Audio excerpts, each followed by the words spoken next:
একটা স্বাধীন দেশের শিক্ষকদের কত রূপ, যেহেতু এদেশের শিক্ষা ব্যবস্থা এক অভিন্ন, সিলেবাস এক, পাঠদান পদ্ধতি এক, নীতি অফিস এক, বোর্ড এক, নিয়ন্ত্রণকারী সংস্থা এক, তাহলে কেন আমরা এত ভাগে বিভক্ত থাকবো? আমি বাংলাদেশের প্রধান কর্তৃপক্ষের কাছে আবেদন করবো যে এই দেশের শিক্ষা ব্যবস্থা এরকম বৈষম্যে আপনারা বিভক্ত রাখবেন না। যদি এরকম শিক্ষা ব্যবস্থা হয় তাহলে বাংলাদেশের শিক্ষা ব্যবস্থা কোনোদিন আন্তর্জাতিক মানের শিক্ষা ব্যবস্থায় উন্নীত হতে পারবে না। আর আমরা যদি আমাদের সন্তানদেরকে আন্তর্জাতিক মানের শিক্ষায় শিক্ষিত না করতে পারি তাহলে বাংলাদেশ অদূর ভবিষ্যতে সমস্ত বিশ্ব থেকে পিছিয়ে পড়বে, যেটা আমরা ইতিমধ্যে উপলব্ধি করতে পেরেছি। আমরা পৃথিবীর বুকে শুধু শ্রমিক রপ্তানি করছি। মাননীয় শিক্ষা উপদেষ্টা, মাননীয় প্রধান উপদেষ্টা বাংলাদেশ থেকে আগামী দিনে আর এই শ্রমিক রপ্তানিতে আমরা পৃথিবীর শীর্ষ থাকতে চাই না।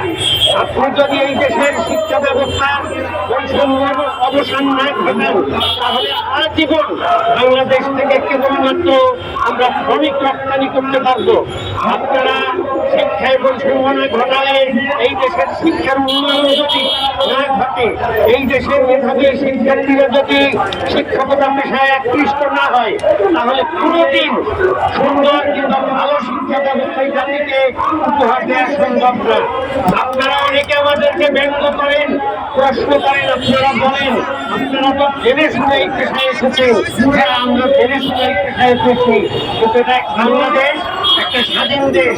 আসার পরে আমরা আমাদের বৈষম্য বুঝেছি। আজকে এনটিআরসি এর মাধ্যমে অনেক কঠিন ইন্টারভিউর মাধ্যমে এই দেশের মেধাবী ছেলেমেয়েরা এসেছে। বিগত সর্বশেষ এনটিআরসি এর প্রোগ্রামে আপনারা দেখেছেন এই দেশের 100% নয়, 1/3 পূরণ হয়নি। কারণ এনটিআরসি এর মাধ্যমে যে শিক্ষার্থীরা শিক্ষক নির্বাচিত হয় তারা 1000 টাকার বাড়ি ভাড়ায় বাংলাদেশের এক প্রান্ত থেকে অন্য প্রান্তে গিয়ে চাকরি করতে রাজি নয়। 500 টাকা মেডিকেল ভাতায় বাংলাদেশে এখন একটা শরবতের সিরাপ হয় না। প্রিয় সহকর্মীবৃন্দ, আপনারা যারা দুনিয়া রাখেন, আপনারা অনেকে মনে করেন যে 1000 টাকা বাড়ি ভাড়া এটা একসময় 100 টাকা ছিল, কিন্তু যখন 100 টাকা ছিল তখন বাংলাদেশের এই যে 22,000 টাকার স্কেল এটা মাত্র 750 টাকা ছিল।